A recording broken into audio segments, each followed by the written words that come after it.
Hi, my name is Mike. In this video, you'll learn how to configure the offerings that you've decided to use. You must have the Application Implementation Consultant role to perform this activity. To start, navigate to Offerings. If an offering isn't enabled, you must go to the opt-in page to enable it. In this case, the Workforce Development offering is already enabled. You want to review the current status of the features of the Workforce Development offering and make some changes. Start by clicking Opt-in Features. The opt-in page shows the offering and its functional areas in a hierarchy to make it easier to decide what to opt in. The first row shows the offering, and the subsequent rows show its functional areas. If sub-functional areas exist, they're shown underneath their parents. To opt in, select the Enable checkboxes of the offering and the functional areas you want to use. Before a functional area can be opted in, its parent must also be opted in. So, unless you've already enabled Human Resources Business Intelligence Analytics, you can't enable any of its children. When a functional area supports opt-in of more detailed features, an edit icon is shown in the Features column. Opt in Career Development and review its features.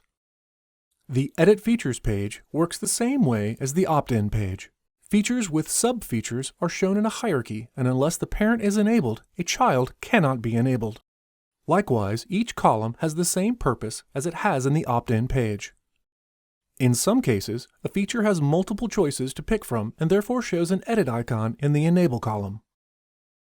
The Completed Goal Edit option is currently set to Never, but you want to review the choices and decide if you need to change it. Never is the right choice for your company, so you can leave it as is. The Selected Choices column shows any choices that are already selected. Some multiple choice features allow you to select more than one choice. In those cases, the Selected Choices column shows all of the choices that are currently selected. The configuration of the rest of the features looks good, so return to the opt-in page. Sometimes a functional area or feature is shown with the Enable checkbox already marked and set as read-only. In that case, the parent represents a core functionality and therefore must be used. However, you are able to opt in or out of its sub-functional areas and features as usual. If the ability to opt in will be discontinued in the future, the Always Enabled From column shows the software revision from which it will be required. Now that you've finished enabling the functional areas and features you want to use, you can start to set up the offering. Please watch the Performing Tasks video tutorial next to learn how to set up an offering. Thanks for watching.